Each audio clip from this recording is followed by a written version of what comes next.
Hello and welcome to another video by Rick Miracle, me, in my series Freemasonry and Satanism. It's been interesting lately focusing on the esoteric, secret mystery religions, philosophy, anti-Christian, anti-Muslim, anti-any kind of religion, bringing us something new. So since I started the 202 plus series, moving into the third 100 books, I started out with the Nephilim, fallen angels. Go watch that video if you haven't seen it. Then 203, I was identifying crop circles and what they were telling us, which seems to have something to do with this. Fallen angels and otherworldly beings, spiritual beings. And then 204, I was continuing on with a big thick book, Isis Unveiled, H P Blavatsky. Isis Unveiled, Series 100. This is Series 204. A lot of material. And in Series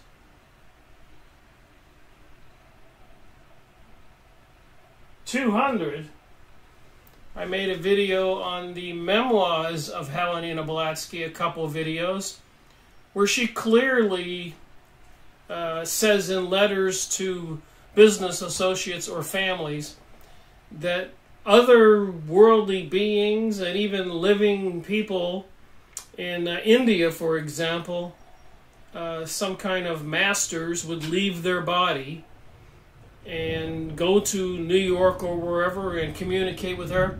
Apparently they were lining up these invisible beings, one after the other, giving her material to write these big thick books.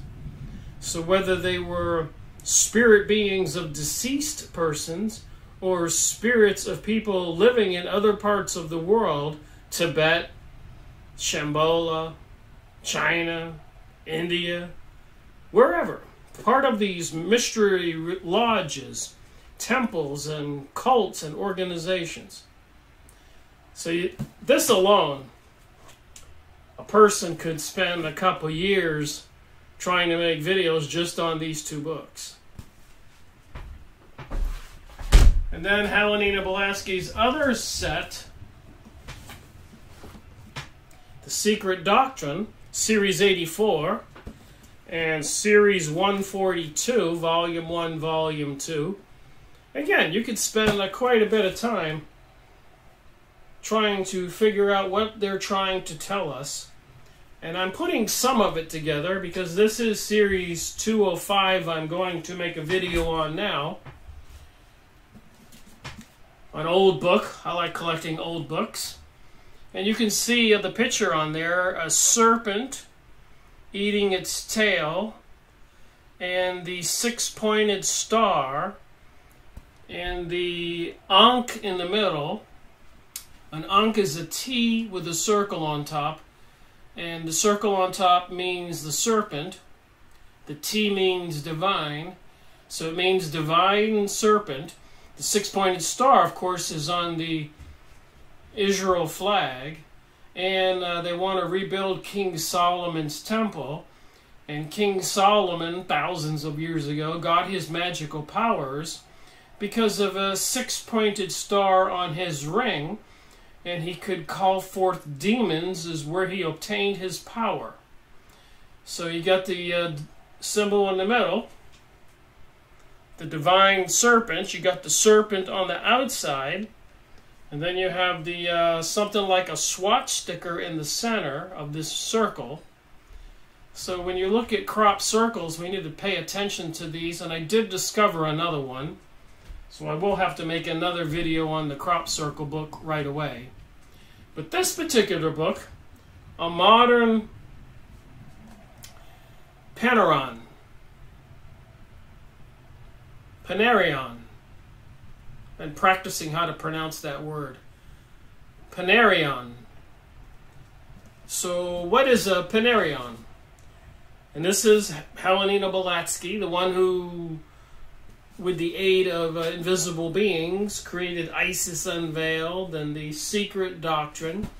They stack them together, it's that much. Then all her Lucifer magazine, Theophist magazine, and her other books, including this big thick book. If you take your time and go over this stuff, it starts to tell you something. Look at that T, divine, and the serpent. Is there any mistaking that means divine serpent?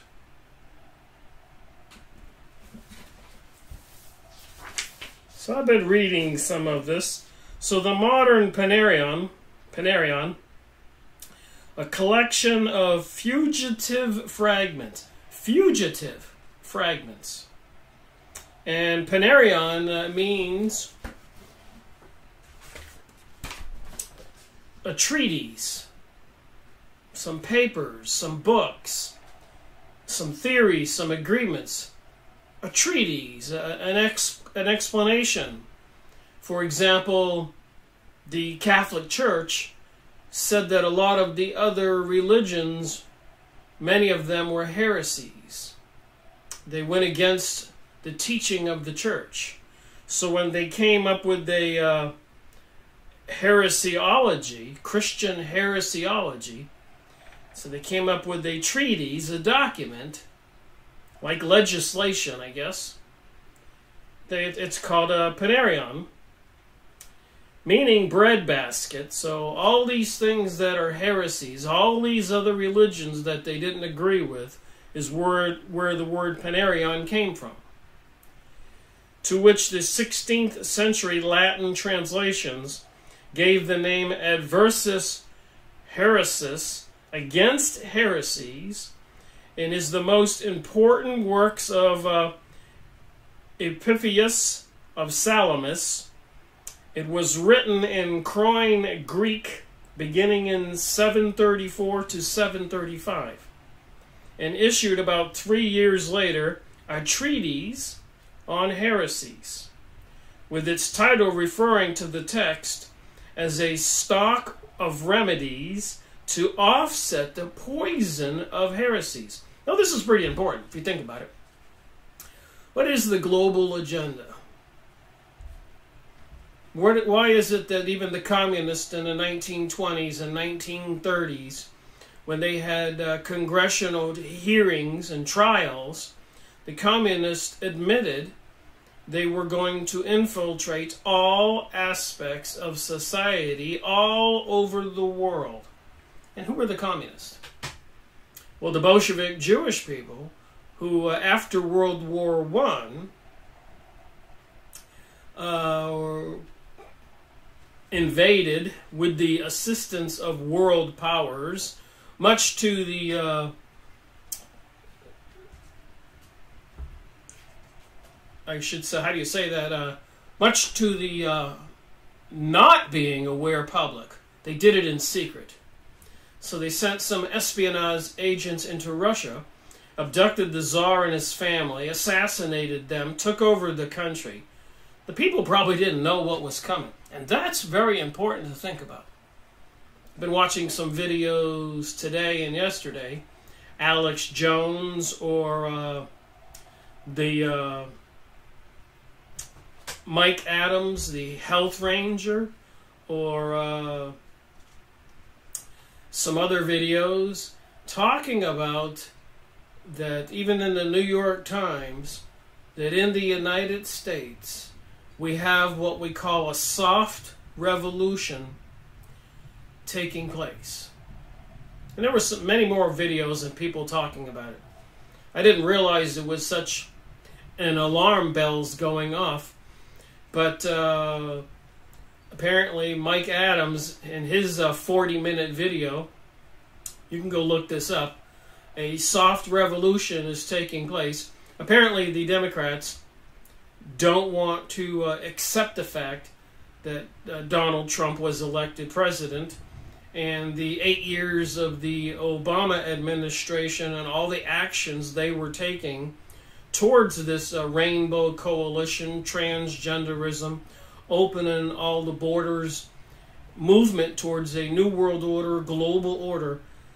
These people are not willing to accept the new administration and are actually calling for and making threats against the administration and his employees and other Republicans, making aggressive statements, even about killing them. One video. And another speaker, famous person, said it's not just President Donald Trump, it's not just his supporters and followers, it's anybody who voted for him and still supports him. They are all not welcome in this country. A soft revolution.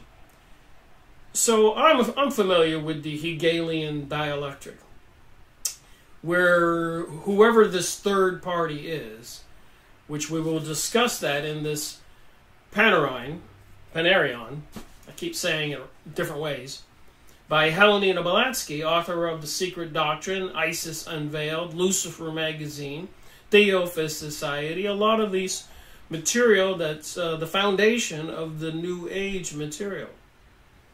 Some different kind of religion, and they do want to destroy the existing paradigm we live in with its morals and ethics as described by the Ten Commandments and the Christian religion and other religions with similar commandments. So this soft revolution apparently is taking place, and according to Mike Adams, we Republicans or conservatives or Christians or people who are in opposition to the progressive liberals who Alex Jones on Infowars.com seems to be indicating that a lot of these people are mentally ill, that we don't want to attack them. They're pushing and would love it if somebody would attack them and shoot them or throw a bomb or attack the Democrats, the liberals, because then they could begin their physical attack or slaughter, I guess is what you call it in a revolution, of the opposition, the Christian, conservative, Republicans, anti-liberal, progressive, transgender, rainbow coalition, this new religion. So right now it's in the balance. And I think, I've been pondering this, watching the videos, that it's part of the Hegelian dialectic. The people, the third party, the people behind the scenes controlling everything, involving the Zionist Israel, and probably not all the people citizens in Israel are part of it. There have been some demonstrations in Israel, people opposing it. You can go look up Zionism on the Yahoo image site and see a lot of Orthodox or Torah rabbis fighting the Talmud, Zohar, and Kabbalistic rabbis and Jewish people, apparently into some mystery religion, which uses a symbol, the divine serpent. So this Hegelian dialectic, this divide and conquer, is taking place.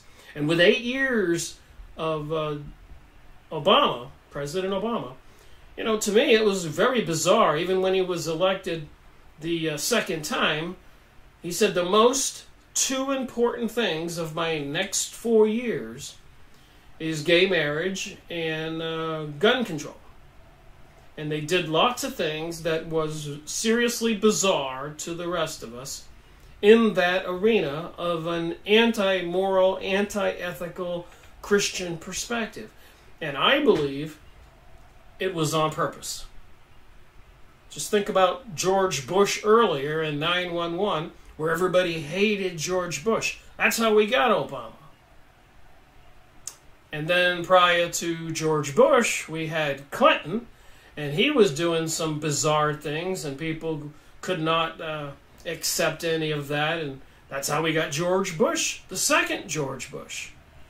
So they've been flip-flopping, and so they gave us Obama, and 50% of the country, plus or minus, were just patiently sitting back and saying, when is this bizarreness going to stop? So, unexpectedly, those people got proactive, and we got President Donald Trump. A very interesting and bizarre character by himself. So just giving us the choice of Hillary Clinton or Donald Trump was two choices that could actually give you a headache, boggle the mind. The casino operator, real estate Mongol, with a lot of suspicious activity behind him. You can look into that. Mainly, in my opinion, was his condo in New York, which looked extremely like a Masonic lodge or the Solomon's temple. And apparently his many connections with the wealthy Jewish banksters around the world and other people. So he has some questionable things. And so Hillary came along with a whole baggage load of questionable things. So now Donald Trump is in office. And he did some weird things. He sent 58 missiles over to Syria. The mother of all bombs was dropped in Afghanistan. He recognized Jerusalem as the capital of Israel. Something the Zionists, the Talmudic and Kabbalistic Jewish people and others, secret society, lodges, temples, etc., were desiring for hundreds of years to get the Palestinian land. And it took them World War I and World War II to get it. And of course 9/11 was like the final points in a football game, neck and neck. They wanted to accelerate and win the game, the attack on all the countries in the Middle East for not a small country, Israel, but a greater Israel. You can look this up on Yahoo image site. From the Iraqi Euphrates River to the Egyptian Nile down below. So they wanted to go from a small country to a huge one, and they had to get the popular approval, and they did that with the 9/11 event, which just boggled everybody's mind. None of us knew what the heck was going on, and it's taken me quite a few years to figure it out. So anyways, there is this now President Donald Trump in office, and he's taking some actions that are quite extreme, like Obama did, but to the left. He's taking them to the right. So what they're doing is they're setting a fire under the Republicans and getting them more stirred up, and under the Democrats and more stirred up. What angers them? Donald Trump is doing it. What angers the Republicans? President Obama did it. They're just heating up the fire.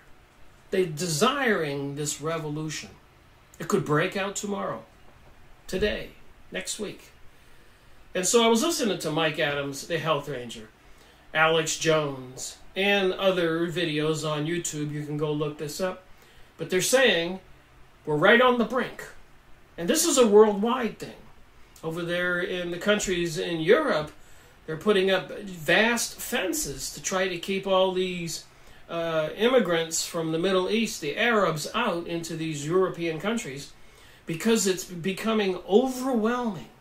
But they've made these people in the Middle East suffer and deprived and be at the point that they will do anything, invade Europe. And they're doing the same thing in Mexico and Central America and South America. If they create hardships like Argentina's currency just crashed, and other hardships, and then they see the United States, and they see the so-called wealthy Americans who are taking everything and being greedy, and they want to release millions of these people into the USA, and then they're enforcing the wall down there between the USA and Mexican border. Somebody's heating up this whole issue. And they're doing it worldwide. Somebody wants a world revolution. And least we not forget. It's called a New World Order, globalism. The Pope and many others have been saying it clearly. Even President George Bush Sr., back in 1986, September 11th, I think it was 9/11 in 86, not the 2001 9/11. He said, out of chaos and anarchy will come the New World Order. So this thing has been going on, and it's heating up. Everybody kind of can see it. The stock market is zooming up here. Homes of prices are going way up here. People are making money flipping homes, and people are paying higher prices than they've ever paid before. And everybody has mortgages and more debt. So the bathtub is full, so to speak. And they're getting ready to pull the plug. All that wealth, all those loans, all that healthy economy, all those stocks. That's one trigger. Then this heated thing between the Democrats and liberals and progressives, whose parade that Obama gave them is being crushed, and they're getting angrier. And movie stars and famous people and politicians like Maxine Waters and others are encouraging people to rise up. Even telling them to get a little bit aggressive with people. Run them out of restaurants and wherever else and tell those Republicans they're not welcome. So I'm listening to these videos and this rhetoric, and I'm saying, oh my, and I'm thinking about the video I'm going to make, which I believe has everything to do with it. So the Panarion was some treaties and agreements that the church had about 60 or 80, 90 different religions, all the things that they were saying were heresies. So that's what a Panarion means. It was a document that detailed the heresies of the gospel of the Hebrews, Jewish people. The Jewish gospel, the gospel of the Ebionites, and so many others. So anyways, this book I've been looking at is called a Modern Panarion. So the original Panarion was 376. That was the year. Almost, 1600 years ago was the original Panarion. A treatise by the church detailing the heresies, different cults and religions that were not in agreement with the church. A Panarion. So I got this book by H P Blavatsky, which is a modern Panarion. So a modern version of anti-church information with the divine serpent on it. And I believe this is what's behind the Hegelian dialectic, making it understandable about Donald Trump's actions and his apparent behavior, demeanor, is encouraging the Republican base to be loyal supporters. And Mike Adams, of the Health Ranger, was saying that we don't want to shoot first. There's going to be this vicious revolution. And apparently it's worldwide, and it is anti-religion, anti-morality, anti-ethics. It's progressive and liberal, and it comes from the material that has a divine serpent, Helena Blavatsky's and other New Age philosophies. Also, according to my research and review, it is almost identical with the Kabbalistic materials in some of the Jewish book, the Talmud, the Zohar, and the ancient Egyptian religion, some of this stuff etched in stone, such as the information interpreted by Zechariah Stitchens.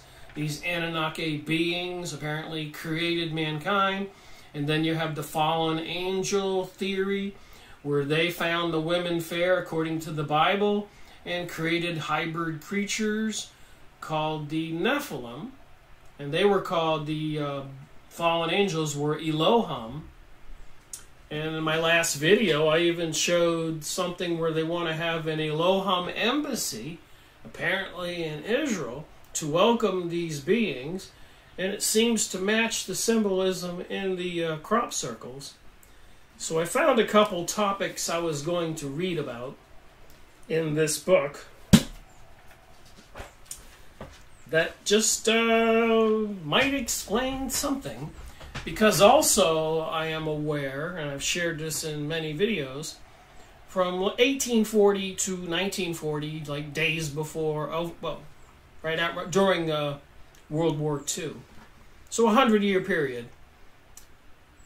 Seances and mediums, having people sit at a table and having a trance psychic there, and she would close her eyes, or he, and would start speaking in a foreign voice and say, "Your deceased Uncle Bill is here, and this is what he has to say." I'm probably paraphrasing this poorly, but you get the point. The medium, the psychic's in a trance, and the people are sitting around the table, and they're talking to some deceased person, or some entity that was never in human form. So my point is, from 1840 to 1940, those topics were widely popular, and it was part of what you call spiritualism. Spiritualism was in a conflict, in a battle with the Kabbalisticism. Kabbalahs. They didn't see eye to eye on all those issues, and then they had offshoots, which were the Freemasons, and the Rosicrucians, and the Golden Dawn, Knights of Malta, Knights of the Garter, Club of Rome, Bohemian Grove, Bilderberger groups, Council of Foreign Relation. So many splinter factions of these people into these mystery religions, and they had some differences between them, but in particular it was between the spiritualists and the Kabbalists and the Theosophist Society. They weren't in agreement who these spiritual entities were. Were they deceased people who used to live in human form? Were they entities that had never been in human form? Is there a whole parade of these different type of entities out there? So that was that 100-year period, 1840 to 1940. But after World War II, 1940, to today, 2018 and more, and the serious disclosure with Stephen Greer, UFO alien disclosure, all those beings, elementals, elementaries, demons, angels, and there's other names that I'm going to read, now became gray aliens and reptilians and all these other different beings, Nordics or whatever, oranges or orbs. So they switched the description or the names for these characters between the 100-year period, 1840 to 1940, and the 100-year period now. And it does cross over in the middle there, between World War I and World War II. But now these people are no longer elementaries or elementals or elementaries or other types of angels or demons or deceased spirits. They're so-called calling them other beings from other worlds, even though the channeled material. So what is it? Is it the 1840 to 1940 beings they were talking to and channeling in seances and apparitions that were seen and recorded, which have been documented for thousands of years, and the foundation and basis of the Kabbalistic and other mystery religions? Or is it something new now, that it's really people from the Pleiades, aliens from Orion with motherships parked up in the atmosphere? And strangely enough, if you go on MUFON.com, look at today's sightings, it's a little bit unbelievable, boggling the mind. But all this is going on with this paradigm shift in thinking, with this revolution that's coming, it appears, being planned, stirring up the Republicans, stirring up the Democrats, and both sides thinking that they're being slighted and they're getting more vicious in their threats and actions. Somebody wants to see a vicious battle. And this is nothing new. The French Revolution, Chinese Revolution, the invasion of Russia, World War I, World War II, Civil War in the United States in the 1860s and 70s. It was all planned, and many others. And apparently, the foundation, the background, is the Kabbalistic, Zoharist, Zionist, Gnostics, and other alchemy, sorcery, witchcraft groups.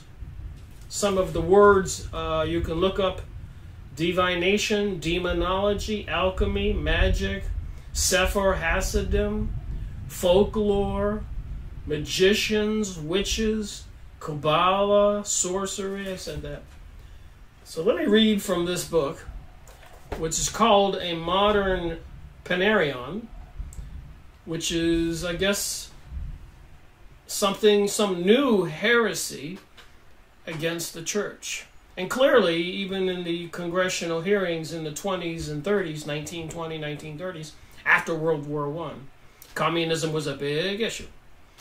And they admitted they were going to infiltrate all aspects of society.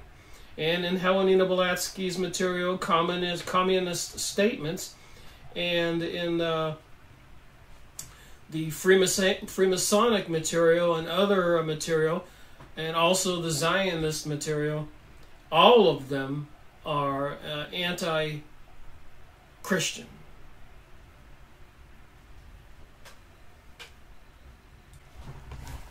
I have two topics in this book I'd like to discuss. They are letters from Helena Blavatsky to the Religio-Philosophical Journal. The first one is November 17th, 1877.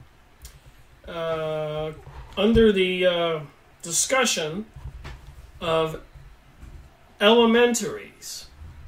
These are supposed to be invisible beings, apparitions, entities they could summon and converse with and get information from. Ghosts, if you will, spirits. Here we go. I perceive that of late the ostracized subject of the Kabbalistic elementaries. So the Kabbalah is into using rituals and symbols to communicate with otherworldly beings, like King Solomon and his six-pointed ring. And they were calling those beings they were communicating with elementaries. Is beginning to appear in the orthodox spiritualistic papers pretty often.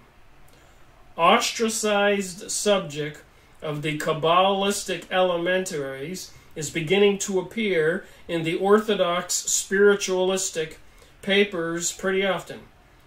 So this would be around the time of the American Civil War and other revolutionary activities worldwide back then. No wonder spiritualism and its philosophy are progressing, and they will progress despite the opposition of some very learned ignoramuses who imagine the cosmos rotates within the academic brain. But if a new term is once admitted for discussion, the least we can do is to first clearly ascertain what the term means. This book was published, FYI here, 1895, the original edition, 1895. We students of the Oriental philosophy count it a clear gain that spiritualistic journals on both sides of the Atlantic are beginning to discuss the subject of subhuman and earthbound beings, even though they ridicule the idea. But do those who ridicule know what they are talking about?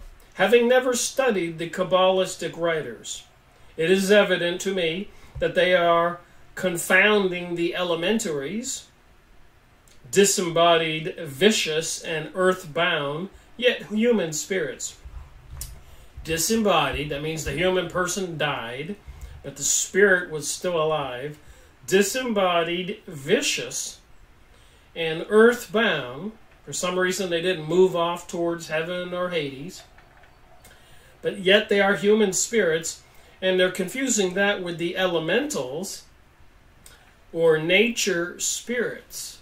So apparently nature, trees, rocks, and everything else has a spiritual essence. Elementaries apparently are people who died, and their spirits are earthbound, and elementals or nature spirits. With your permission, then, I will answer an article by Dr. Woolrich, which appeared in your journal of the 27th, and to which the author gives the title Elementaries. I freely admit that, owing to my imperfect knowledge of English, at the time I first wrote upon the Elementaries, I may have myself contributed to the present confusion, thus brought upon my doomed head the wrath of the spiritualist, mediums, and their guides into the bargain. So like I said, 1840 to 1940, and maybe before that, but the world was seriously into this psychic stuff, and seances, and talking to dead relatives, etc. But now I will attempt to make my meaning clear. Eliphas Levi, a famous Jewish writer who wrote a lot on the Kabbalah and other mystical topics, applied the term elementary equally to earthbound human spirits, to the creatures of the elements. This carelessness on his part is due to the fact that as the human elementaries are considered by the Kabbalists as having irrevocably lost every chance at immortality, they therefore, after a certain period of time, become no better than the elementals who never had any souls at all. So these spirits of the elements never had a soul. And now these people who are earthbound and stuck here for some bad reason, so they committed suicide or they were vicious killers, so they didn't move on. And she says they're no better than the elementals, these elementaries, deceased humans. To disentangle the subject, I have in my Isis Unveiled, I showed you those big thick books, shown that the former should be alone be called elementaries, and the latter elementals. So that would be volume 1, page XXX30, before the veil.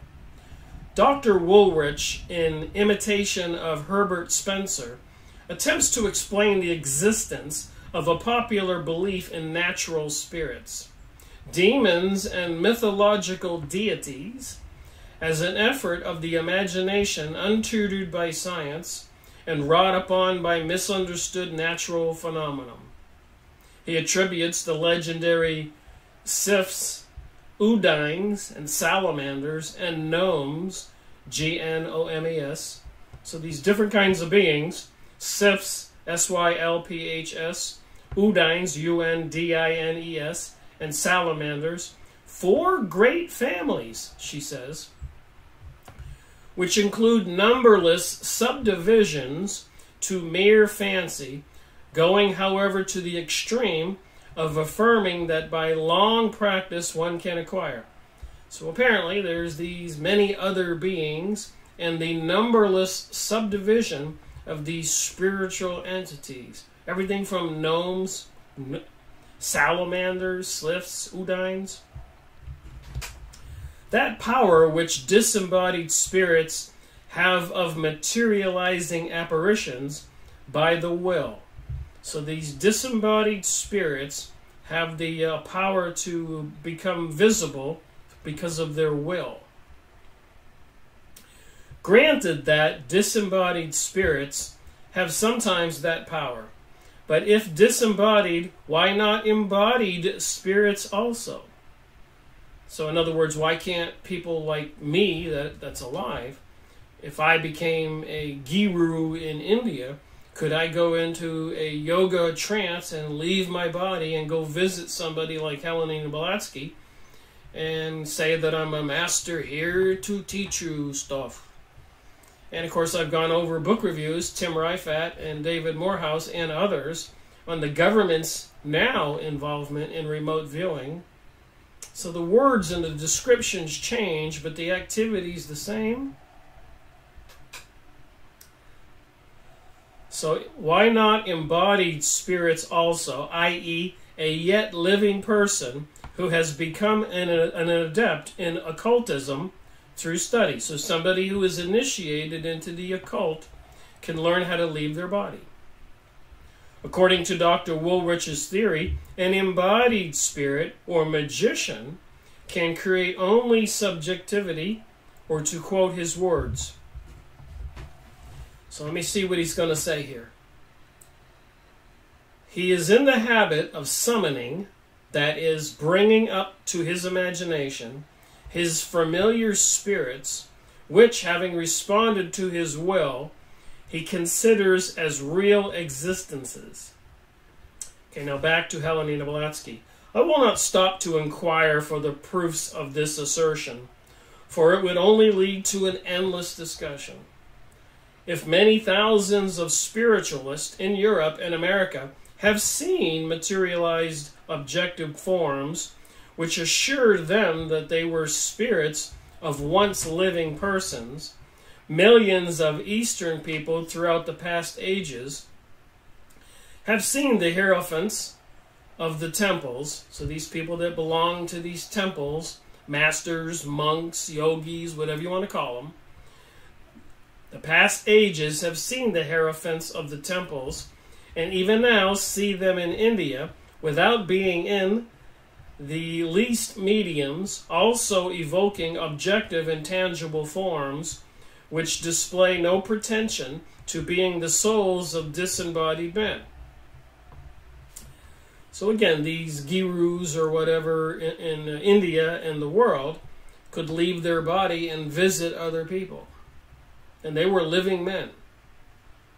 You could see them in spirit form in New York or Massachusetts, maybe in a seance, and then fly or take a long boat to China or India and go see those people in person. And that's in a lot of Helena Blavatsky's books, especially in the personal memoirs 200 series I went over. Back to this book.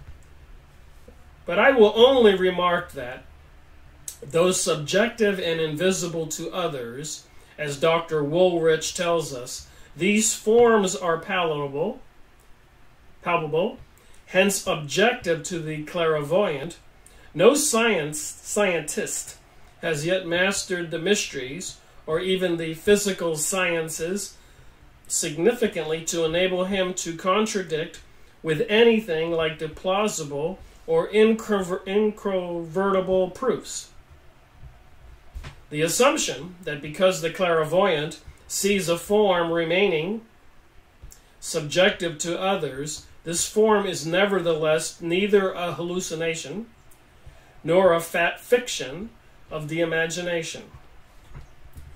Were the persons present endowed with the same clairvoyant faculty, they would every one of them see this creature, the hallucination, as well. Hence, there would be sufficient proof that it had an objective existence. And this is how the experiments are conducted in certain psychological training schools, as I call such establishments in the East, in India, in China, in Tibet, in the East, in the Orient. One clairvoyant is never trusted. The person may be honest, truthful, and have the greatest desire to learn only that which is real, and yet mix the truth unconsciously and accept an elemental for a disembodied spirit, and vice versa. So I guess apparently communicating with an elemental, a spiritual entity that was never born in a human body, can be confused with a disembodied spirit, and vice versa. They can say a disembodied spirit is an elemental. And again, I talk about the current fad out there that everybody's into listening to these channelers like Esther Hicks channeling Abraham. Not saying it's good or bad, just saying who are we talking to when she's talking to Abraham? What kind of message are they sending? And many other people with these channeled materials. And the bizarre information coming from Barbara Marciniak in the books I made on the Palladians. Who are these entities? For instance, what guarantee can Dr. Woolrich give us that Hoki, or Thala, I guess these are two entities, the guides of Mrs. May Shaw, were not simply creatures produced by the power of the imagination? This gentleman may have the word of his clairvoyant for this. He may implicitly and very deservingly trust her honesty when in her normal state. But the fact alone that the medium is a passive and docile instrument in the hands of some invisible and mysterious power ought to make her irresponsible in the eaves of every serious investigator. So who are they talking to? It is the spirit or these invisible powers he has to test, not the clairvoyant. And what proof that he of their trustworthiness, that he should think himself warranted in coming out as the opponent of a philosophy based on thousands of years of practical experience, the iconoclast of experiments, I guess a huge amount of experiments, performed by whole generations of learned Egyptians, Hierophants, Gurus, Brahmas, adepts of the sanctuaries, and a whole host of more or less learned Kabbalists, who were all trained seers. People who can see the future or communicate with other beings, seers, S-E-E-R-S. Such an accusation, moreover, is a dangerous ground for these spiritualists themselves. Admit once that a magician creates his forms only in fancy, and as a result of hallucination, and what becomes of all the guides, spirit friends, and the tutti quanti from the sweet summer land, crowding around the trance mediums and seers. Why these would-be disembodied entities are to be considered more identified with humanity than the elementals, or as Dr. Woolrich terms them, elementaries, of the magician, is something that would scarcely bear investigation.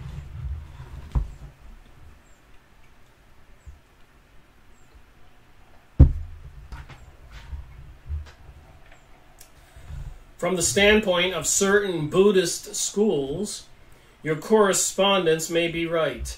Their philosophy teaches that even our visible universe assumed an objective form as a result of the fancy, followed by the violation or the will of the unknown and supreme adept, differing, however, from Christian theology, insomuch as they teach that instead of calling out our universe from nothingness, he had to exercise his will upon pre-existing matter, eternal and indestructible, as to invisible substance, though temporary and ever-changing as to forms.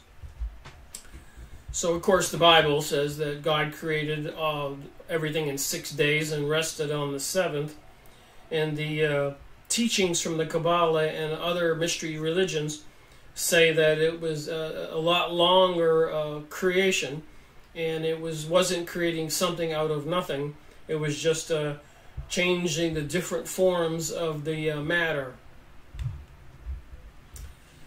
Some higher and still more subtle metaphysical schools of Nepal even go so far as to affirm, on very reasonable grounds, too, that this pre-existing and self-existing substance or matter is itself without any other creator or ruler when in the state of activity.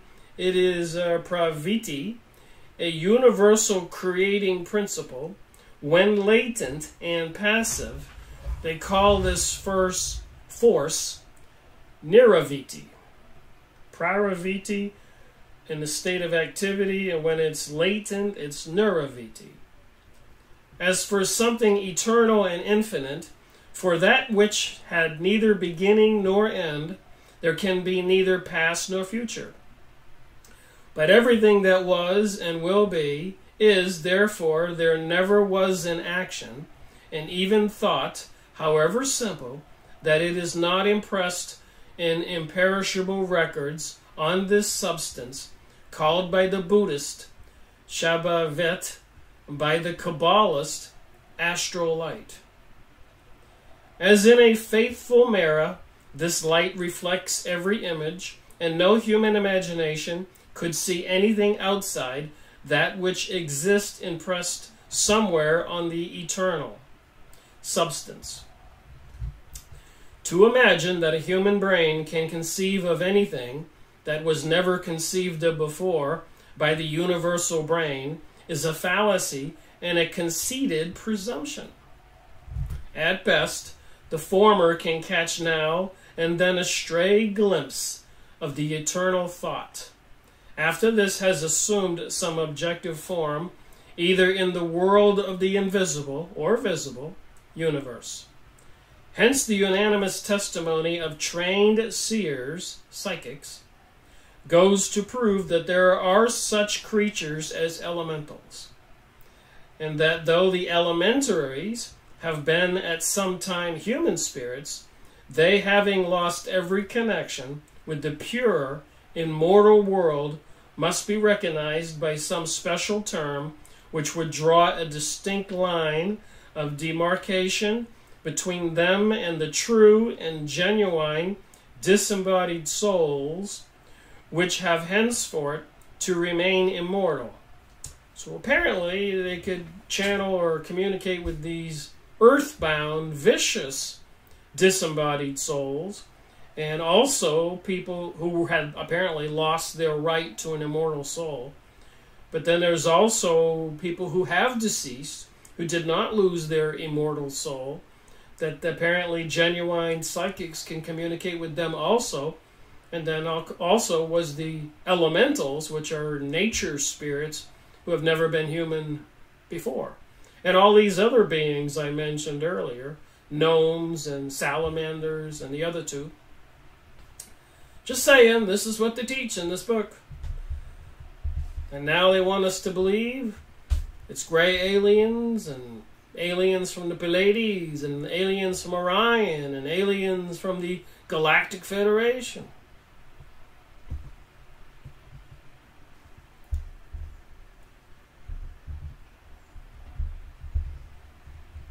Alright, let's see if I can figure out where I left off here.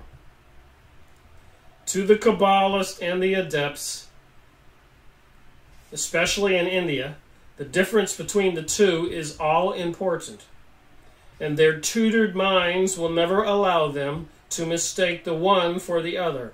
To the untutored medium, they are all one. So uneducated mediums, psychics, channelers, they can't tell the difference of these entities they're communicating with.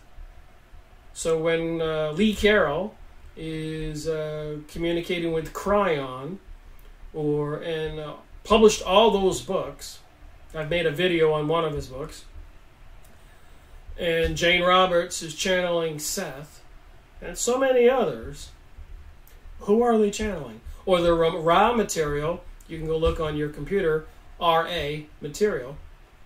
They published it all for free. But what are they saying, and should we believe what they're saying? And I listened to some of it, and some of these invisible entities that are being channeled say that Christianity is no longer needed and it is outdated. Just saying. Spiritualists have never accepted the suggestion and sound advice of certain of their psychics, seers, and mediums.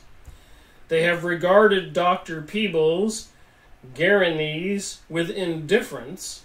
They have shrugged their shoulders at the Rosicrucian fantasies of P.B. Randolph and his Ravaliate, and has made none of them the wiser. They have frowned and grumbled at A. Jackson Davis. Davis is Ditka, I guess that was an entity, D-I-A-K-K-A, channeled by A. Jackson Davis. And finally, lifting high the banner, have declared a murderous war of extermination against the Theophist and the Kabbalist. So the spiritualists were at odds with the Theosophists and Kabbalists, and some of these other people had a murderous war of extermination against them, what are now the results? A series of exposures of fraudulent mediums have brought mortification to their endorsers and dishonor upon the cause. Identification by genuine psychics, seers, and mediums of pretended spirit forms that were afterwards found to be mere personalities of lying cheats. Go to prove that in such instances, at least, outside of clear cases of confederacy, the identifications were due to illusion on the part of the said psychic or seer, spirit babes discovered by the battered mask and a bundle of rags, obsessed mediums driven by their guides to drunkenness and immortality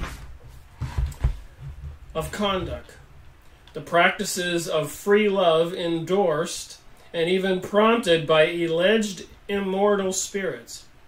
Let me read that again. The practices of free love endorsed and even promoted by alleged immortal spirits, sensitive believers forced to the commission of murder, suicide, forgery, embezzlement, and other crimes.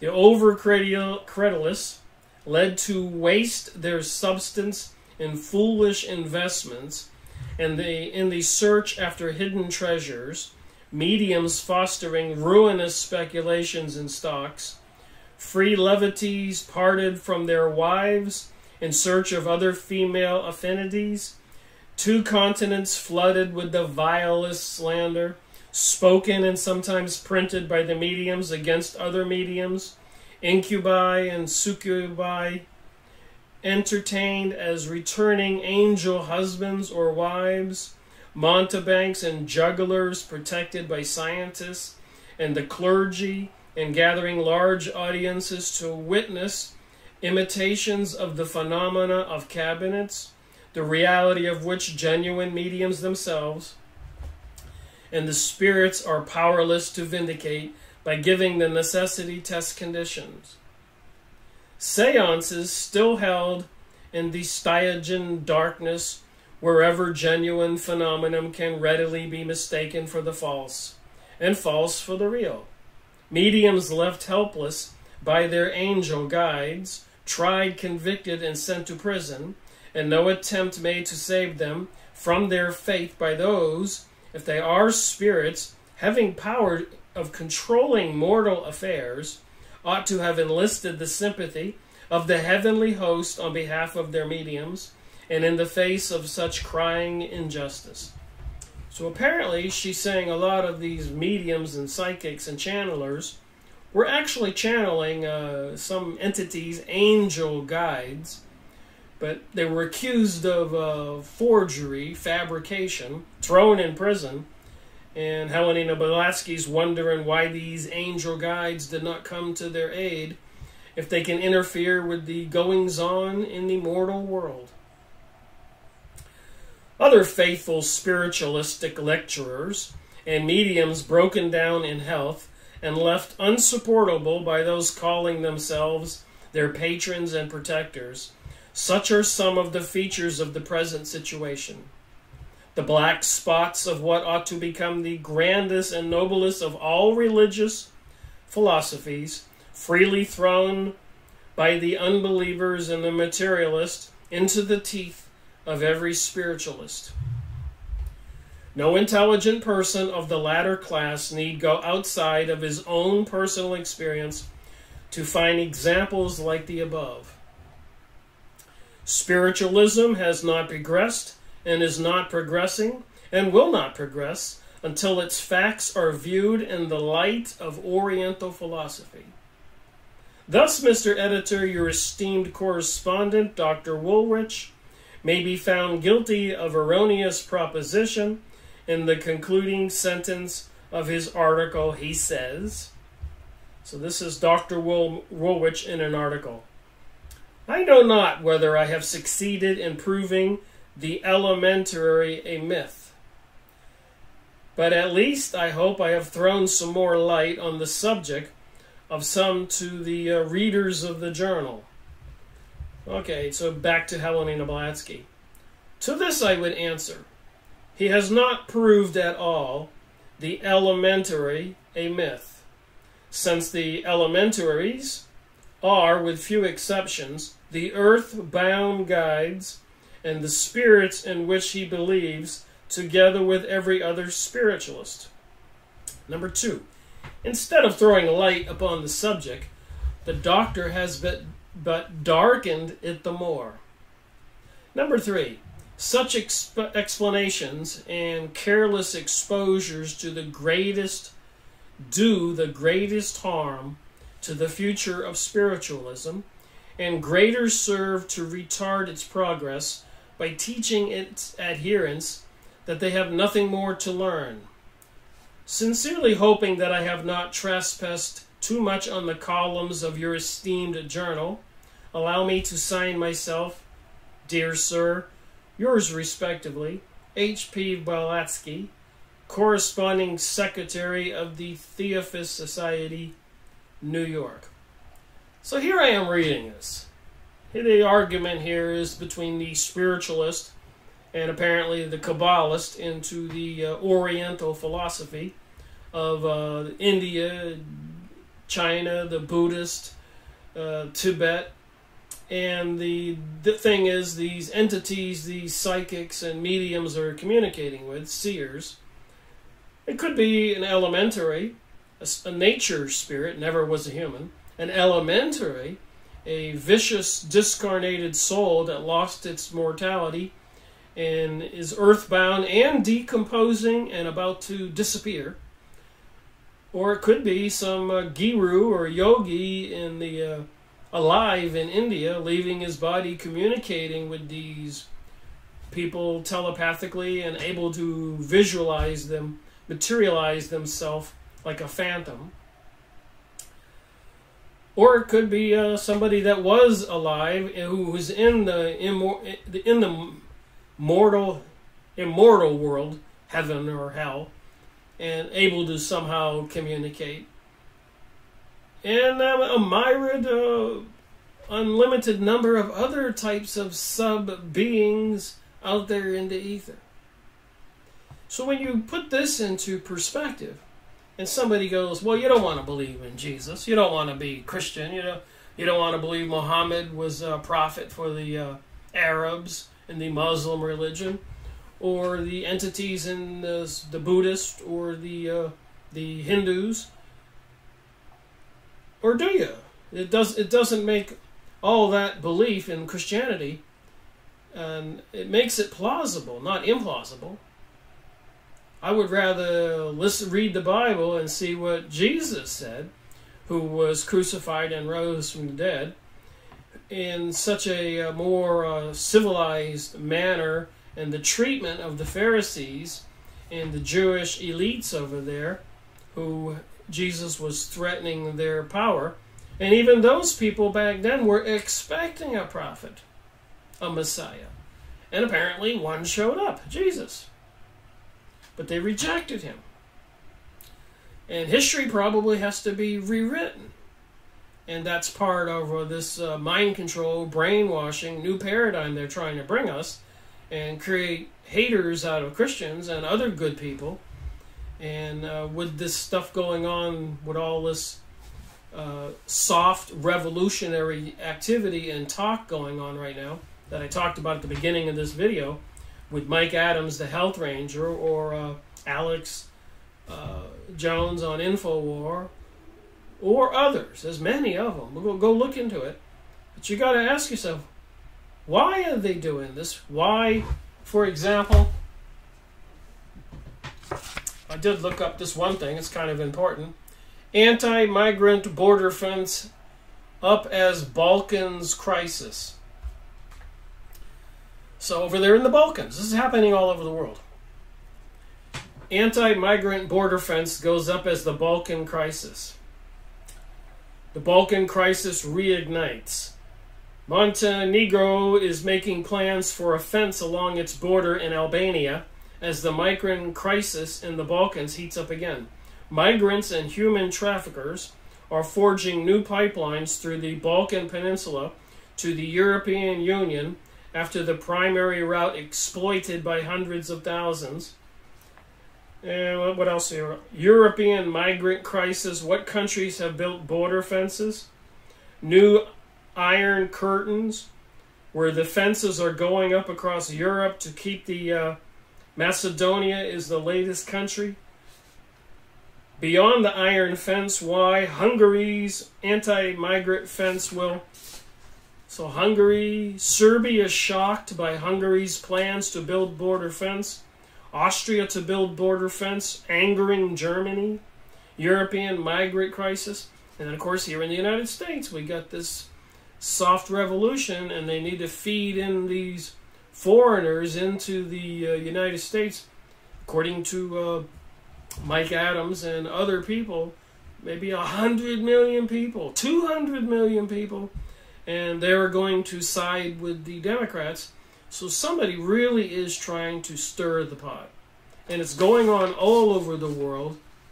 And according to the communist hearings in the 1920s, 1930s, World War I, World War II, and all my research, 600-700 hours of video material. I have about 1,000 books. I've made videos now on the 205 authors, encompassing about 250 books. And I'm here to tell you, it's real. And apparently these certain peoples who want some kind of Jewish utopia, as the investigator Robert Williams said in my series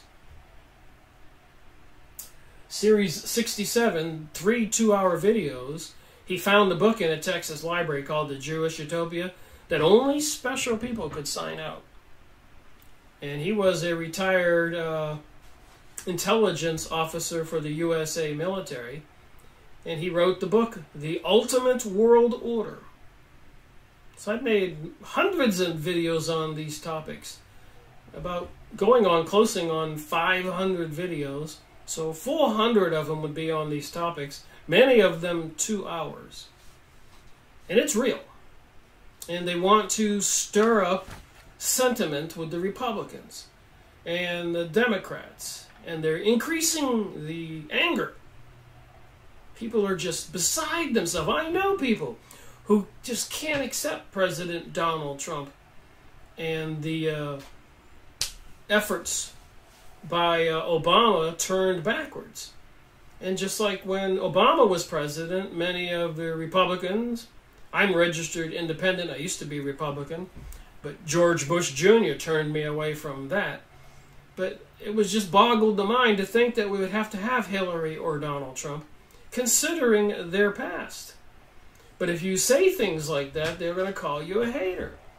But I think there's a higher force that, like I just read about, these people that are in communication with otherworldly beings in this mystery religion, and it appears to be fallen angels, and they're trying to fool us all into some alien belief, or even an alien invasion, or whatever they're going to do, economic collapse, some kind of plague, some kind of invasion by people who are displaced, or an internal revolutionary war between the progressives and liberals and the conservatives and the Christians. And they've done it before. French Revolution and so many more. All right, so we have another topic to talk about, the next chapter in this book. All right, another topic, the Kabbalistic views of spirits.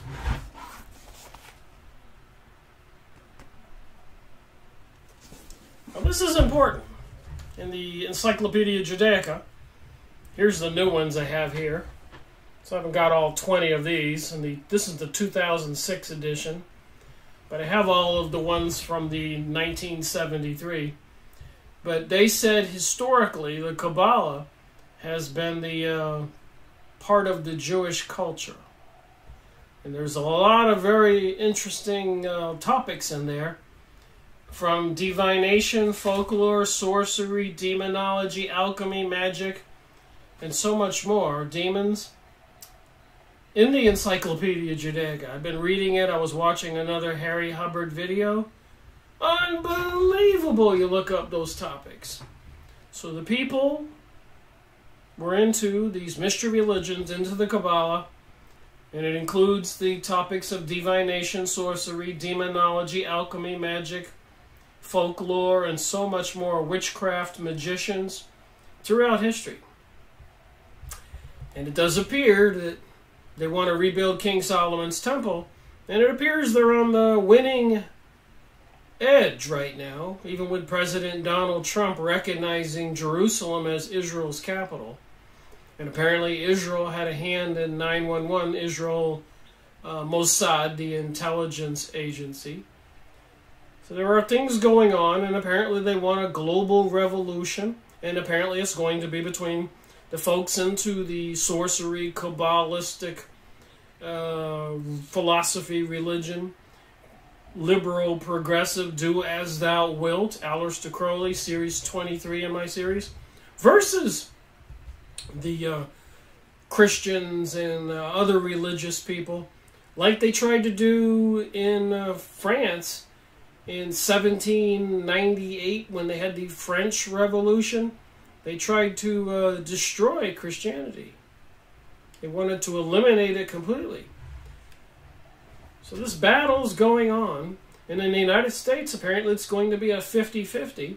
The Christian conservatives and Mike Adams types and Alex Jones and many other people will be accused of being haters and demons by the progressive liberals who want to have transgenderism and gay marriage, rainbow coalition, and all those other things that they are being mind controlled with. So both sides are going to be used, according to my thinking. I do these videos. I wish people would see that there's a third component to this. And apparently it's these fallen angels affecting our reality. The cosmic battle continues, as is prophesied in the Bible, and so much other material. So the Kabbalistic views of spirits. This is from the Religio-Philosophical Journal, January 26th, 1878. I must beg you to again allow me a little space for the further elucidation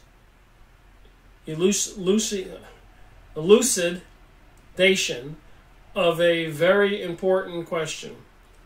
I do apologize for sometimes my pronouncing some certain words, words I don't often use. That of the elementals and the elementary. So in the last chapter we talked about elementals are natural spirits, and elementaries are earthbound, vicious spirits of people who died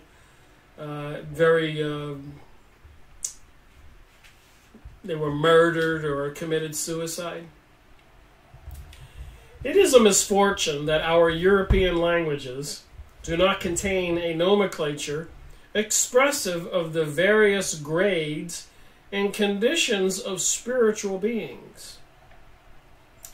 But surely I cannot be blamed for either the above linguistic deficiency, or because some people do not choose or are unable to understand my meaning.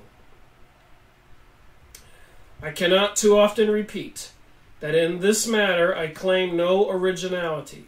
My teachings are but the substance of what many Kabbalists have said before me, which today I mean to prove with your kind permission.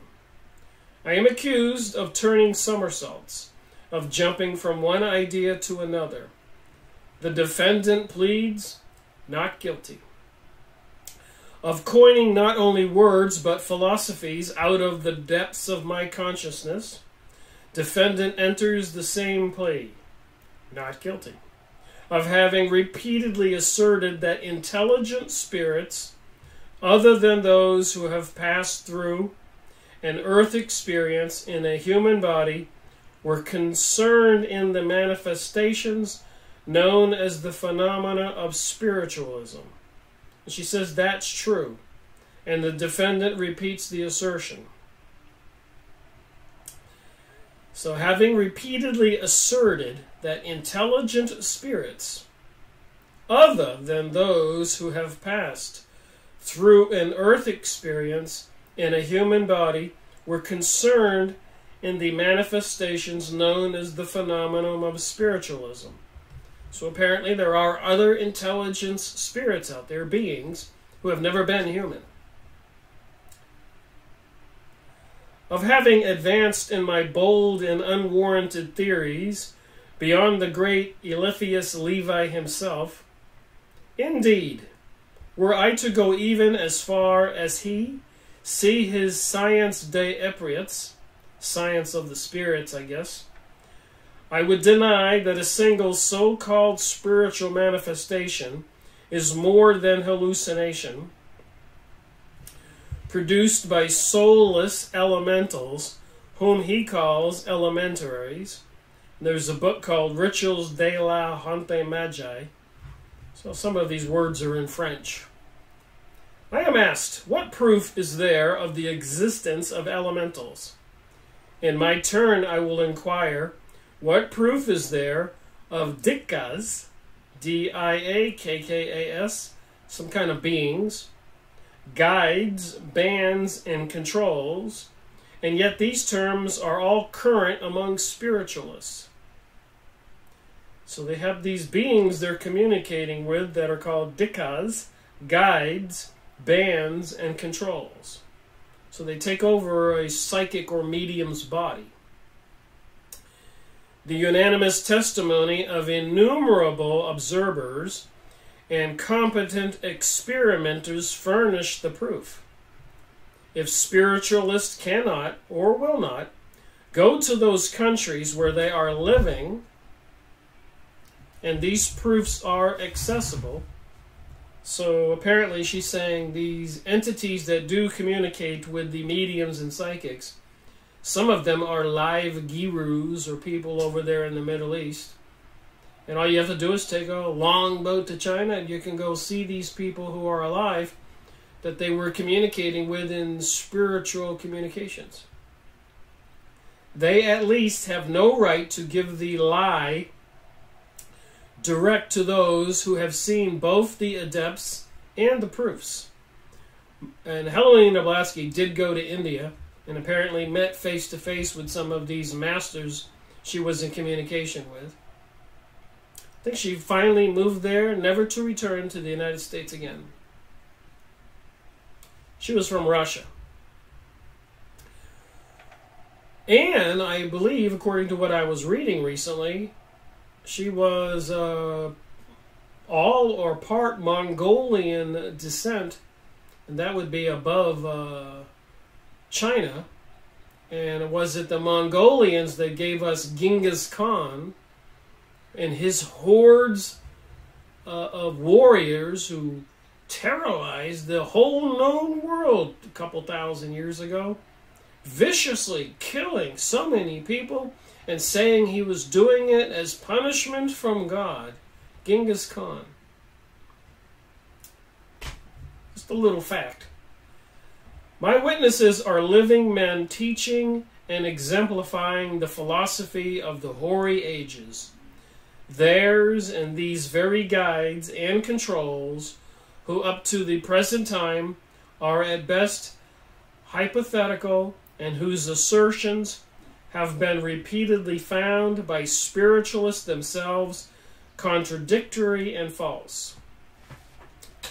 If my present critics insist that since the discussion of this matter began, a disembodied soul has never been described as an elementary, I merely point to a number of London spiritualists for February 18th, 1876, published nearly 2 years ago, in which the correspondent, who has certainly studied the occult science, says, so here's something that was in a magazine she's referencing, it is not probable that some of the elementary spirits of an evil type are those spirit bodies which only recently disembodied, are on the eve of an eternal dissolution, and which continue their temporary existence only by vampirizing those still in the flesh. They had existence, they never attained to being. So apparently some people, because of the vicious and evil things they did not go to the spirit world where most people go when they die. And they're earthbound, but they're eventually dissolving, dissolution, and will be no more.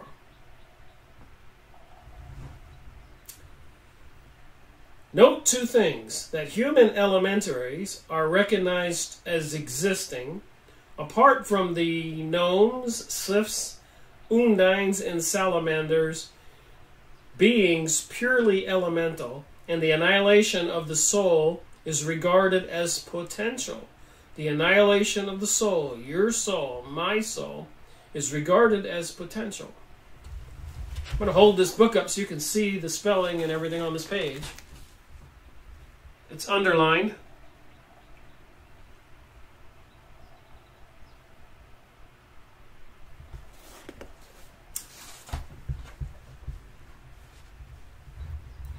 Says Pericles in his Philosophia Sagos. Pericles was a famous person into new types of herbal medicines and magic and Kabbalistic studies.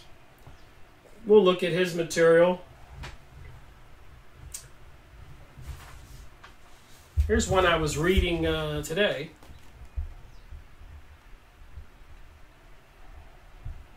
The Philosophy of Natural Magic. Some interesting stuff on the Kabbalah in here. I'll be making a video on this. Henry Cornelius Agrippa, a famous person back then. Alright, so Pericles in his Philosophia Sagos. The current of astral light, with its peculiar inhabitants, gnomes, sylphs, etc., is transformed into human light at the moment of conception, and it becomes the first envelope of the soul, its grosser portion, combined with the most subtle fluids. It forms the sidereal, astral, and ethereal phantom, the inner man. So apparently these beings can appear as human forms. And Eliphas Levi, the astral light is saturated with elementary souls, which it discharges in the incessant generation of beings. At the birth of a child, they influence the four temperaments of the latter. The element of the gnomes predominates in the melancholy persons, and the salamanders in the sanguine, and the undines in the phlegmatic, and the sylphs in the giddy and bilious. These are the spirits which we designate under the term of the occult elements, Ritual de la Magic, Volume 2, Chapter 1, Conjuncture of the four classes of the elementary. So is the ether, the atmosphere, full of all kinds of elemental spiritual beings, and are some of them born into a human baby, as it says here. At the birth of a child, they influence the four temperaments of the latter. Like I said, this is just a conversation to give a perspective and some thinking about as to what is really going on in our reality. Who are these people of all these mystery religions, and not the lower level Freemasons and other organizations? Even the higher-ups have called them dupes and fooled. But they are an invisible army of people who have sworn allegiance under threat of death to not divulge the secrets like the Freemasons, and to obey the master. So in essence, it's a secret army of people in all of our communities. And as so many other organizations. They've infiltrated the politicians of all the countries in the banking system and many people in the education system. Apparently a lot of the non-Jewish professors and teachers are ostracized or excluded from conversations with Jewish professors and teachers. I've gone over that in the past. They won't associate with them. The Jewish professors and teachers will not associate with the non-Jewish ones. It's like a separate group of people. And I am aware through my research that, many, not all Jewish families, but they don't want their children marrying non-Jewish people. You can't immigrate into Israel if you married outside the Jewish religion. You can't immigrate to Israel if you're not Jewish, and you have to prove it. So I'm not making any of this up. And this has been a problem throughout the ages, is they didn't want to assimilate and associate. And this apparently is part of the religion, and it's much worse than what I'm reading in the Encyclopedia Judaica, under folklore, divination, sorcery, demonology, alchemy, magic, Kabbalah, magicians, and witchcraft. It's pretty clear that they were into this communicating with the evil spirits and entities for personal gain or vengeance to kill people.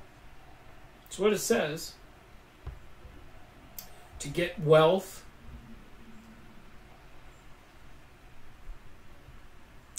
Alright, so at the birth of a child, they influence the four temperaments of the latter.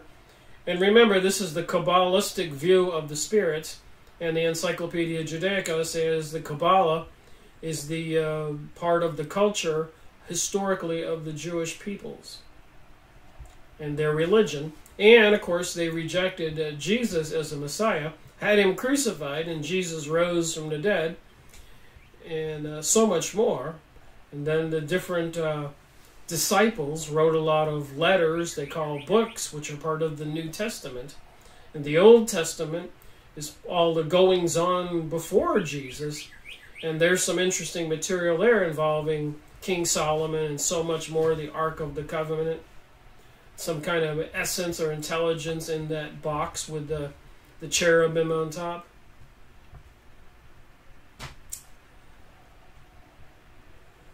These are the spirits which we designate under the term occult elements, ritual de la magic, conjuncture of the four classes of elementary. Yes, yes, he remarks, these spirits of the elements do exist. Some wandering in the spheres, others trying to incarnate themselves. So these spirits are trying to incarnate themselves.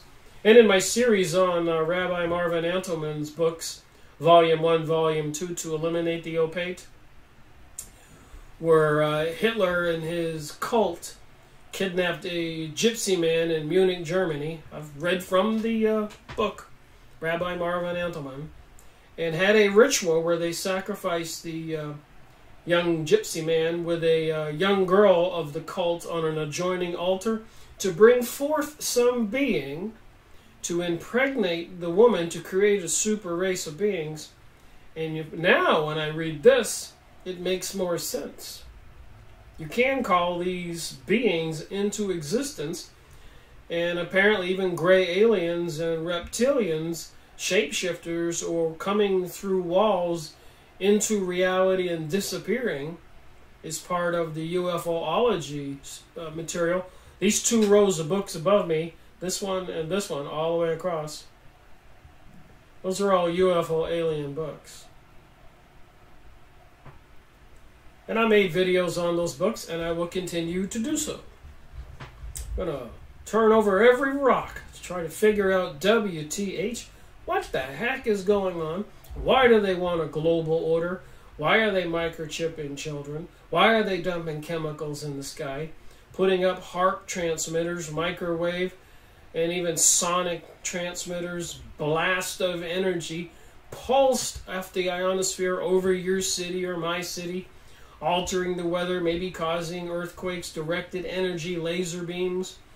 People were accusing those things of the activity in California, the fires. There was something in the news recently about more fires. And I said to my friend, we were watching the news last night, I was visiting somebody and they had it on the TV. I said, look at those vans and trucks. Everything is melted, and there wasn't even any buildings or trees in that photo on the TV news. How did that all that stuff get cooked? And then another accusation is with the cell phone towers going up 1 mile, is they turn them all up high volume of energy, and apparently can actually treat the whole area like the insides of a microwave oven. Just saying. It is what it is. You can look up and verify it. Don't believe me. Boggles my mind. So I read this stuff trying to put 2 and 2 together. And these spirits of the elements do exist. Page 153. The book A Modern Panarion, however you say it, a modern version of the heresies against the church. That they had the first one when the church had a treatise and described all the other religious cults and societies as being anti-Christian or heretics. And here's Helena Blavatsky in 1877, 78, 76, creating a modern Panarion. Panarion. You figure out how to say it.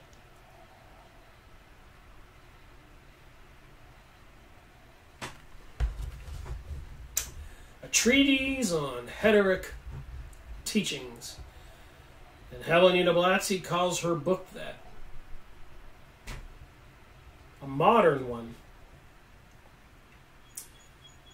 So again, these beings, elements, trying to incarnate themselves, again already incarnated, and living on earth. These are vicious and imperfect men. So are there men out there who were, when they were children, some of these evil spiritual entities, like with the Hitler ritual, killing the gypsy eunuch man in Rabbi Marvin Antelman's book To Eliminate the Opaque, Volume 1, Volume 2. Are they having rituals and bringing some of these discarnated or other kind of spiritual beings into young children? And these are growing up to be some of the vicious and imperfect men it describes here on 153. Crazy? Note that we have described to us more or less intelligent spirits other than those who have passed through the earth experience in a human body. So who are these beings? If not intelligent, they would not know how to make an attempt to incarnate themselves.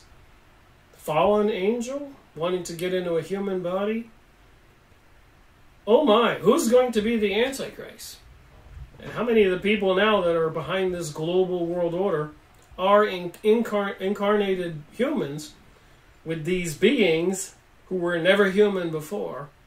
Vicious elementals, it says here. Elementaries are attracted to vicious parents. Oh my. So if they're creating a bunch of people that look like Pokemon chips and creating people believing in do as thou wilt and are in this progressive liberal, rainbow, transgender, pansexual, anything goes, it says these spiritual beings are attracted to vicious parents. They bask in their atmosphere and are thus afforded the chance by the vices of the parents to perpetuate in the child of the paternal wickedness. The unintellectual elementals are drawn to unconsciously to themselves and in the order of nature as component parts of the grosser astral body or soul determine the temperament. Oh my. So they're attracted to certain types of people. And if they're trying to change the way we think, non-Christian, non-God, and all those new teachings, what kind of spiritual entities are going to be attracted in when those people have children and in those people? And possession is on the rise, I've talked about in previous videos. In China, in Italy, they requested more exorcists from the Vatican.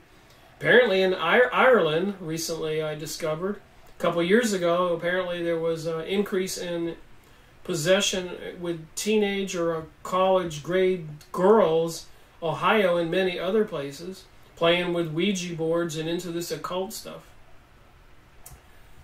Just saying, if you put everything together and you read this, you got to say, oh my, what the heck? They can as little resist as the animal cues can avoid entering into our bodies in the water we swallow. So the little amoebas in the water, these spiritual entities can get into people that easy. Of a third class out of the hundreds that the Eastern philosophers and Kabbalists are acquainted with, Eliphas Levi, discussing spiritualistic phenomenon, says, they are neither the souls of the damned nor guilty. The elementary spirits are like children, curious and harmless, and torment people in proportion as attention is paid to them. These he regards as the sole agents in all the meaningless and useless physical phenomena at seances. Such phenomena will be produced unless they be dominated by wills more powerful than their own. Such a will may be that of a living adept, people who are initiated into this mystery religion, or as there are none such as Western spiritual seances, these ready agents are at the disposal of every strong, vicious, earthbound human elementary who has been attracted to the place. So again, when you go listen to these channelers, you can go search on the internet, channeling, and listen to what these entities are speaking through the psychic, the channeler, the medium. Pay attention. Have we been infiltrated by these beings? And is that why there's a serious effort to get people to not believe in God or Jesus and other religions, I must say? By such, they can be used in combination with the astral emanations of the circle and the medium as stuff out of which to make materialized spirits. So little does Levi concede the possibility of spirit return in objective form that he says, the good deceased come back in our dreams. The state of mediumism is an extension of dream in its symbolism, like a dream state, in all its variety and ecstasies. Fathom the phenomenon of sleep, and you will understand the phenomenon of spirits. So how many of us have had crazy dreams? I had a bizarre dream this morning. My dream was really weird. Is me and this other person were competing for a job to write some software for some company. And he was more of a software writing expert than I. I've written software when I worked for a major aerospace company for 10 years. I was more of a hardware guy. I know how the software I could write BASIC and some other stuff, test software.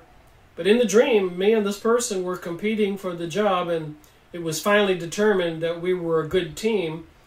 And out of nowhere, to support us, all these famous movie stars and people, like a very bizarre parade of people, even like from Star Trek or whatever, showed up in the dream.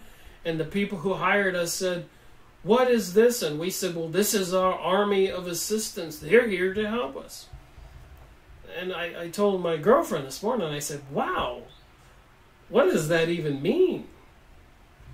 So you have to, I think about these dreams and I read these books. It was so surreal. Can't make that up.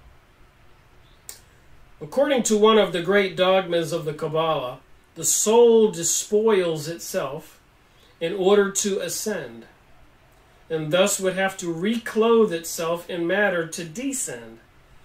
So there you go. When you leave the spiritual world and you wind up in a baby's body, as a human, you're descending, and when you die, you're ascending, and you have all these people into the New Age talking about ascension.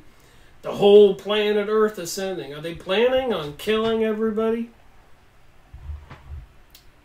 As Max Egan would says, do they realize what they're talking about?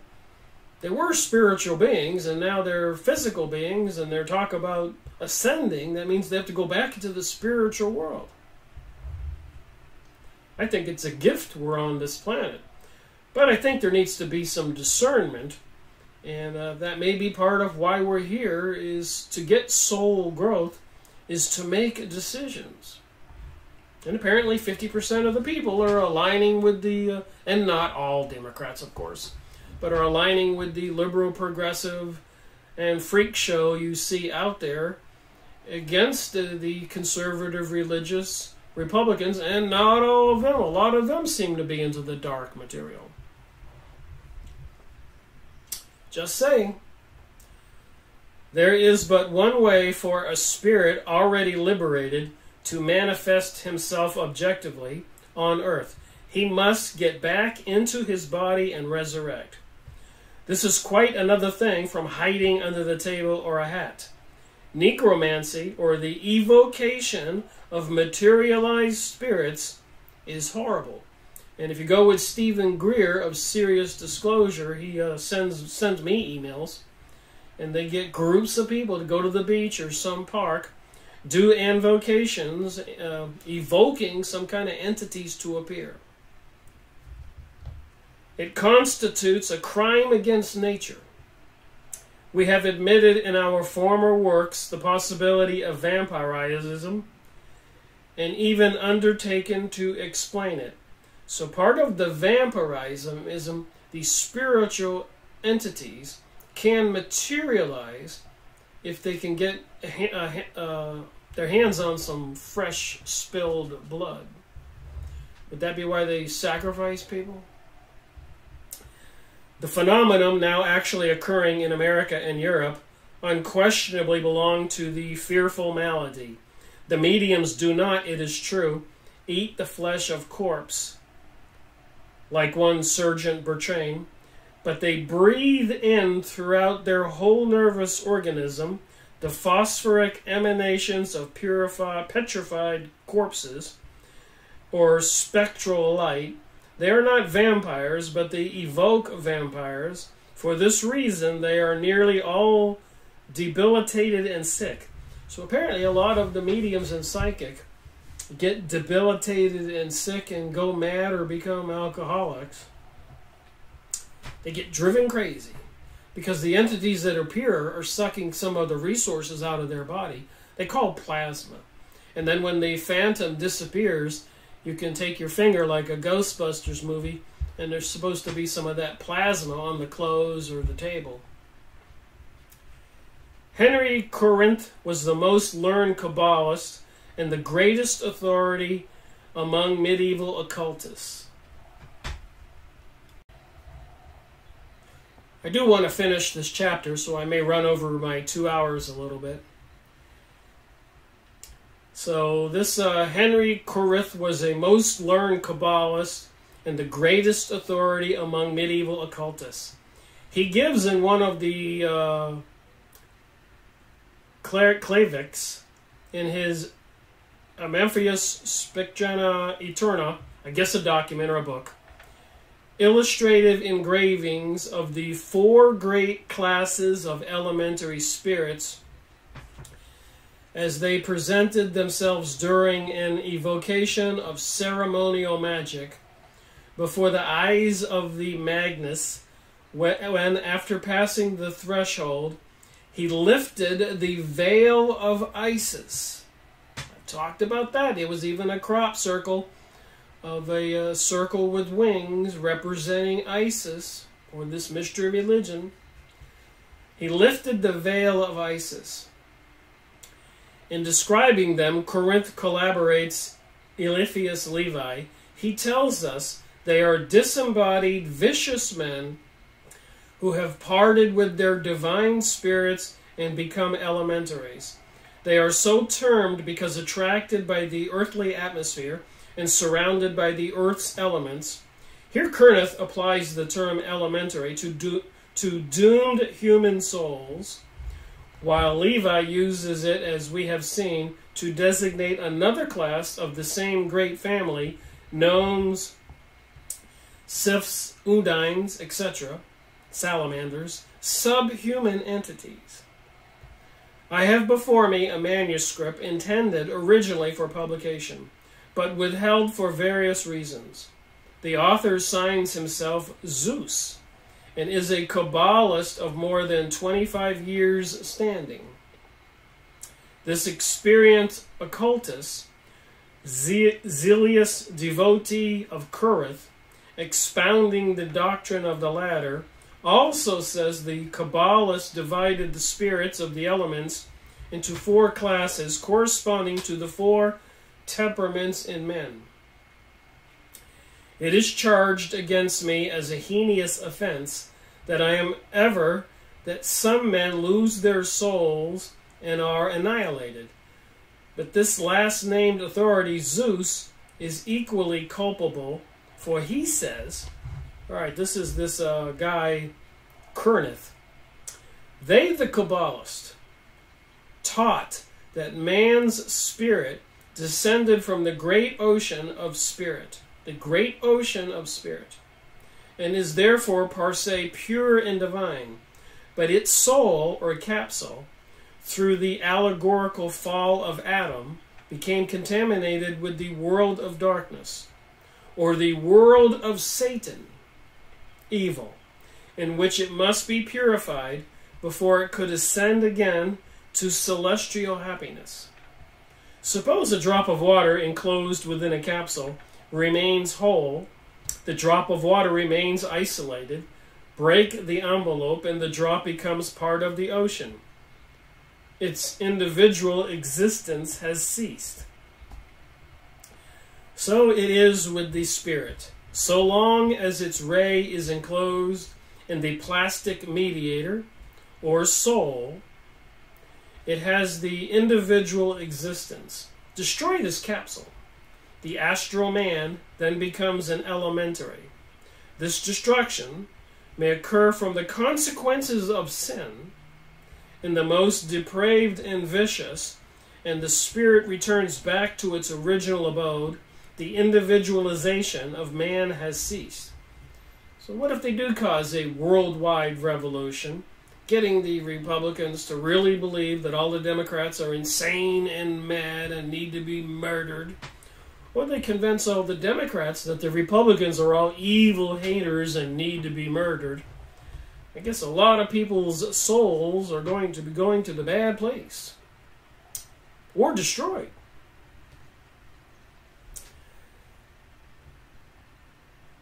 This militates with the idea of progression that spiritualists generally entertain. If they understood the law of harmony, they would see their error. It is only by this law that individual life can be sustained. And the farther we deviate from harmony, the more difficult it is to regain it. And again, I might want to point out here, I'm not teaching this as gospel.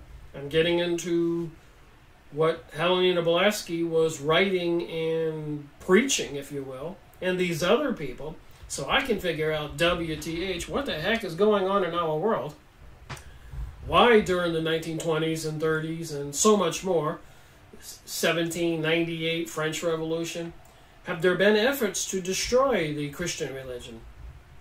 And in many times the Church, the Pope, and the Vatican brought a lot of this hatred upon themselves because they were living as evil men, and we the people, many people saw it, so they weren't doing the right things. So there are a lot of good Christians out there, and of course there are a lot of people who say they're Christians and are as evil can be, in my opinion. To return to Levi, he remarks in the La Hante Magic, whatever that means, when we die, our interior light, the soul, ascends agreeably to the attraction of its star, the spirit. But it must first of all get rid of the coils of the serpent, earthly evil sin, that is to say, the unpurified astral light which surrounds and holds it captive, unless by the force of will it frees and elevates itself. The immersion of the living soul in the dead light, the emanations of everything that is evil, which pollutes the earth's magnetic atmosphere, as the exhaling of a swamp does the air in a dreadful torture, the soul freezes and burns therein at the same time. Wow. The Kabbalists represent Adam as the tree of life, of which the trunk is humanity, and the various races, the branches, and individual men, the leaves. Every leaf has its individual life. So according to the Kabbalah, one of the emanations of the Creator in the spiritual sea, I'm an individual, I'm one of the leaves, and is fed by the one sap, but it can only live through the branches, as the branch itself draws its life through the trunk, says the Kabbalah. And I'm not trying to teach the Kabbalah. I don't want to practice the Kabbalah. I don't want to practice witchcraft. But I know a lot of people who learn to have these powers or join these organizations will jump at the chance to do evil things. A lot of it you've seen on TV. The wicked are dead leaves and the dead bark of trees. They fall, die, are corrupted, and changed into manure, which returns to the tree through the root. Oh my. I think I'll stick with Christianity and Jesus. Thank you very much. Not that I'm any saint. None of us are. We can try to be better people, but none of us are blameless, sinless. My friend, Miss Emily Kingsleyberry of London, Secretary of the British National Association of Spiritualists, who is honored, trusted, and beloved by all who know her, sends me a spirit communication obtained in April 1877 through a young lady who is one of the purest and most truthful of her sex. The following extracts are singularly apropos to the subjects under discussion. So apparently some other person psychically, telepathically, is communicating to Helena Blavatsky through this young lady. Friend, you are right. Keep our spiritualism pure and high, for there are those who would abase its uses. Abase its uses. So what do you call magic? What do you call witchcraft? Sorcery. I guess they would be using this knowledge for themselves. But it is because they know not the power of spiritualism. It is true, in a sense, that the spirit can overcome the flesh. But there are those to whom the fleshy life is dearer than the life of the spirit. They tread on dangerous ground, for the flesh may outgrow the spirit, as to withdraw from its spirituality, and man becomes as a beast of the field, with no saving power left. There are they whom the church has termed reprobate, eternally lost, but they suffer not, as the church has taught, in conscious hells. They merely die, and are not, their light goes out, and they have no conscious being. Question: but is this not annihilation? Answer: it amounts to annihilation. They lose their individual entities and return to the great reservoir of spirit, unconscious spirit. So, of course, in the New Testament, Jesus said, believe in me and ye shall be saved. And from my previous videos on the New Testament, which I need to continue going over those books, it says belief in Jesus and a faith, trust in God and Jesus, are the two probably only things you can do. You can't do good deeds to save yourself. So the Bible says, in my understanding. Finally, I am asked, who are the trained seers and psychics? They are those, I answer, who have been trained from their childhood in the pagodas to use their spiritual sight. Those who accumulated testimony has not varied for thousands of years as to the fundamental facts of the Eastern philosophy. The testimony of each generation collaborating that with each preceding one.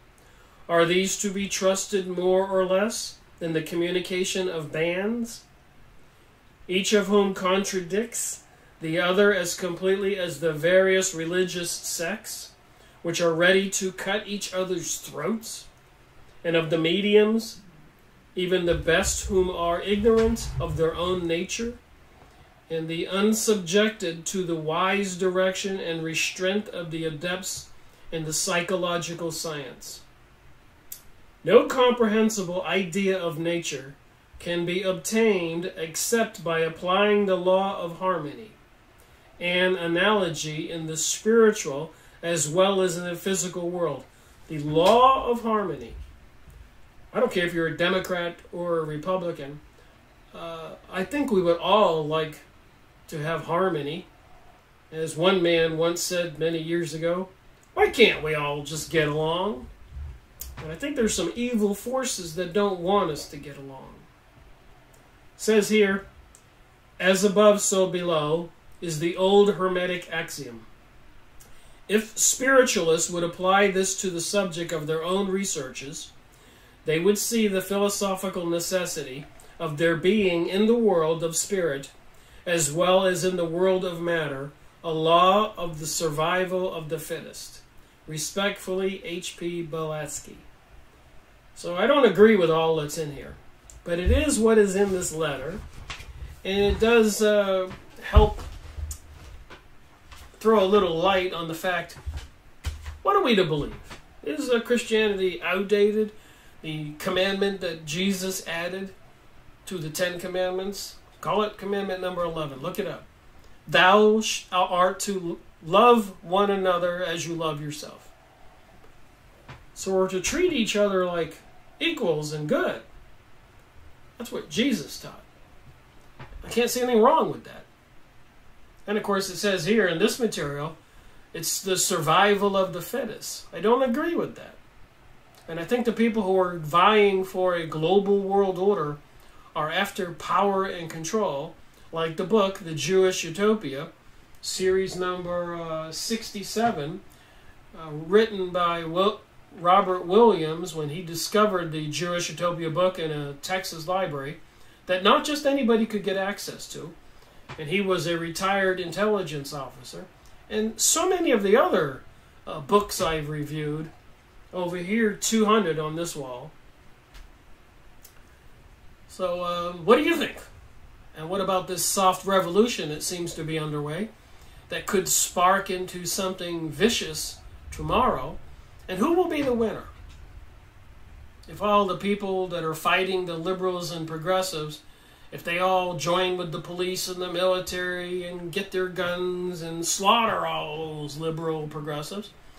Or what if the liberal progressives in all the cities listen to their handlers and they start running out there and killing all the Christian, conservative, moral, ethical people? Who will win? There's a third force vying for a global world order. And over in Israel, they're planning for a greater Israel, and they seem to have a disproportional amount of control of the world. And they were created by the Illuminati, the bankster system, which took over the USA money supply in 1913. What's going on? Thank you for watching my video. Rick Marrico reporting.